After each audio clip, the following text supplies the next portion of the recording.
আইপিএলের 17 বছরের ইতিহাসে প্রথমবার আহমেদাবাদের নরেন্দ্র মোদী স্টেডিয়ামে ইতিহাসের সাক্ষী হতে চলেছে ক্রিকেট বিশ্ব। আইপিএলের 17 বছরের ইতিহাসে Punjab Kings Royal Challengers Bengaluru মুখোমুখি ফাইনালে। দুই দলই এখনো শিরোপার স্বাদ নিতে পারেনি। যে জিতবে তারই দীর্ঘ প্রতীক্ষার অবসান ঘটবে। পাঞ্জাব কিংসের মালিক প্রীতি জিন্তা আইপিএলের একমাত্র নারী মালিক, যিনি দলের শুরু থেকে মাঠে থেকেছেন। এই গল্প শুধু একটা দলের নয়, এটা একজন নারীর, যিনি ক্রিকেটকে শুধু বিনিয়োগ নয় ভেবেছেন পরিবার। বারবার হেরে গেলেও বিশ্বাস হারাননি প্রীতি জিন্তা। পাঞ্জাবের নাম ট্রফির দৌড়ে আজ। ইতিহাস বলছে ধৈর্য, নিষ্ঠা আর ভালোবাসাই সবচেয়ে বড় শক্তি প্রীতির। দীর্ঘ 17 বছরের অপেক্ষার পর 2025 সালে পাঞ্জাব ফাইনালে সালমান খান, শাহরুখ খানদের জবাব দিতে পেরেছেন প্রীতি। সালমান তো একবার মজাই করেছিলেন, সেই মজার জবাবটা এবার প্রীতি দিবেন পাঞ্জাব চ্যাম্পিয়ন হলে।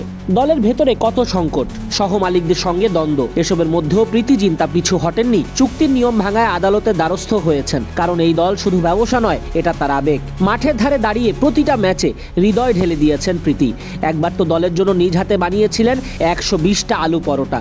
মিডিয়া তখন প্রশ্ন তুলেছিল মালিকানার যোগ্যতা নিয়ে, তিনি জবাব দিয়েছেন সাহসে, ভালোবাসায়। পাঞ্জাব কিংসের অধিনায়ক শ্রেয়াস আয়ার, যিনি টানা 2 মৌসুমে দুটা ভিন্ন দলকে ফাইনালে নেতৃত্ব দিয়েছেন। কোয়ালিফায়ার 2-এ মুম্বাই ইন্ডিয়ান্সের মতো মাফিয়াদের বিপক্ষে অপরাজিত 87 রান করে দলকে ফাইনালে পৌঁছে দেন। দলকে ঢেলে সাজাতে মেগা নিলামে রেকর্ড 110 কোটি 50 লাখ রুপি খরচ করেছিলেন প্রীতি।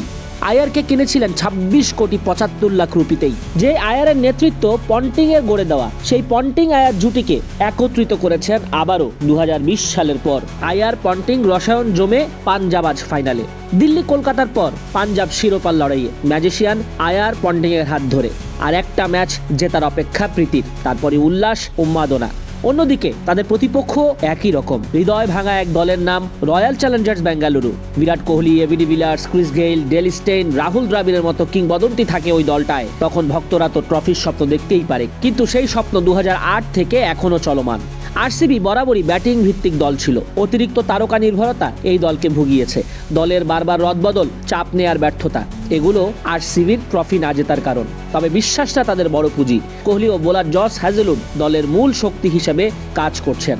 দুই দলের মুখোমুখি লড়াইয়ের ইতিহাস বেশ সমৃদ্ধ। মোট 33টা ম্যাচের মধ্যে পাঞ্জাব জিতেছে 17টায় আর বেঙ্গালুরু 16টায়। পাঞ্জাবের জন্য এটি তাদের সেরা হেড টু হেড রেকর্ড। গত 6 সাক্ষাতে পাঞ্জাব জয় পেয়েছে 5 বার। তবে কোয়ালিফায়ার 1-এ বেঙ্গালুরু মাত্র 10 ওভারে 102 রান তাড়া করে পাঞ্জাবকে 8 উইকেটে হারিয়েছে। বেঙ্গালুরু এর আগে 3 বার ফাইনালে পৌঁছে ট্রফি জিততে পারেনি, এটা তাদের দুর্বলতা। আর অন্যদিকে অদম্য পাঞ্জাব এবার পণ করেছে ট্রফি নিয়ে ঘরে যাবে তারা। কে জিতবে কে হারবে, উত্তরটা তোলাই রইল ম্যাচের শেষ অবধি।